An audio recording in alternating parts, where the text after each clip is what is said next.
Estábamos en plena discusión del plebiscito, el sí y el no. Y en el programa Voces de RCN tuve un enfrentamiento, o más bien un diálogo, con el presidente o director del Partido Verde, el doctor Antonio Sanguino. Yo dije que en los acuerdos, en la página 193 exactamente, había una comisión que de conformarse se convertiría en cogobierno. Incluso a pesar de la palabra cogobierno, que ya es dura, cogobierno Santos-FARC, podría también sentirse como un protectorado, porque era una comisión de 3 miembros de las FARC, una comisión de 3 miembros del gobierno y 4 representantes de los gobiernos de Venezuela, Cuba, Chile y Noruega.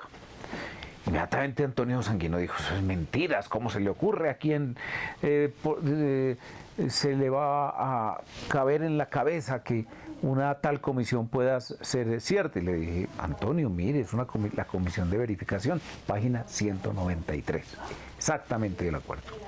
Pues bien, luego, cuando ganó el no, hubo reuniones entre el presidente Uribe, sus compañeros precandidatos, algunos miembros del no, como por ejemplo el doctor Ordóñez, la doctora Marta Lucía, y el gobierno nacional, particularmente el señor de la Calle y el señor Jaramillo, incluso el propio presidente Santos.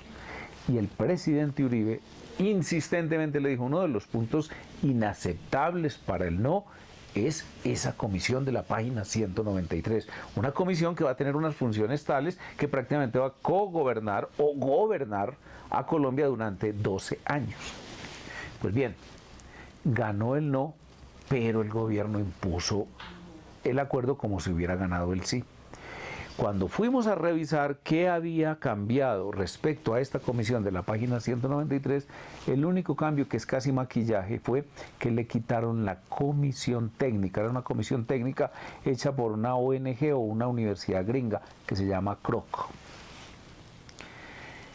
Pasó el tiempo, el acuerdo final se firmó, nos lo metieron a la brava en el Congreso de la República, dizque reemplazando al pueblo colombiano, vino la sentencia de la Corte Constitucional y, óigase bien, ponen en marcha el acuerdo y pusieron en marcha la comisión.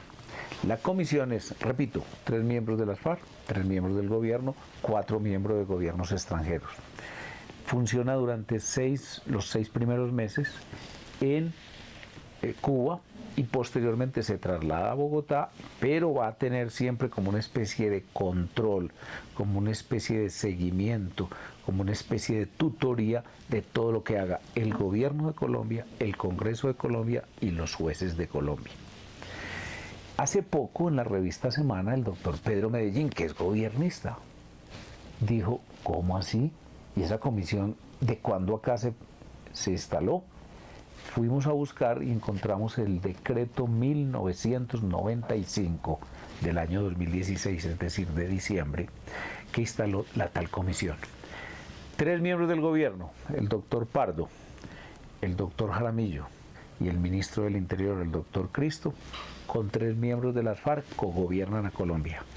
Los miembros de las FARC son el señor Álape, el señor Iván Márquez y un señor de apellido Quintero, que parece que controlaba la actividad terrorista en el Magdalena Medio, incluyendo la actividad del narcotráfico. Esa comisión chulea todos los proyectos de ley, chulea todos los proyectos de acto legislativo, chulea todos los decretos leyes del gobierno.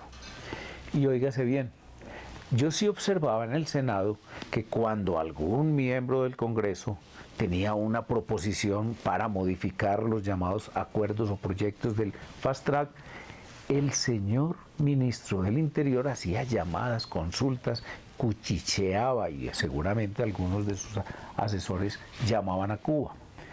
Y él entonces luego tomaba la palabra en el atril y decía cuáles proposiciones se aceptan y cuáles no. En el desarrollo de ese cogobierno entre el señor ministro y seguramente Álape o seguramente Iván Márquez o el señor Quintero, vino una proposición que se aprobó, dijéramos, pasó desapercibidamente. la de un señor, un senador de apellido Galán. Y el señor Galán dijo algo prácticamente anodino, sin mayor trascendencia. Dijo que en caso de incumplimiento por parte de los guerrilleros amnistiados o indultados de sus obligaciones o reincidencia en el crimen, entonces perdían su elegibilidad. Qué furia la de las FARC, qué gritos los de Santrich. Y óigase bien, ayer en el Senado de la República nos llevan los acuerdos de la conciliación entre Cámara y Senado. Me explico. En el Senado se aprobó esta proposición del señor Galán, en la Cámara no, y por lo tanto había que conciliarlas. Pues el gobierno dobló la cerviz, dobló el cuello y aprobó el artículo como venía de la Cámara de Representantes. Es decir, las FARC, a través de esa comisión que hemos denunciado, que es de cogobierno, durante 12 años, nos está imponiendo, incluso contra la voluntad del Senado de la República, su voluntad omnímoda, soberana, hace lo que le da la gana. Nosotros decimos, Centro Democrático, los del no, ¿creen ustedes que es legítimo que esa comisión funcione durante los próximos 12 años y gobierne Colombia? No. Si el Centro Democrático, si el no, obtiene el poder el 7 de agosto del 2018, evidentemente esa comisión dejará de funcionar.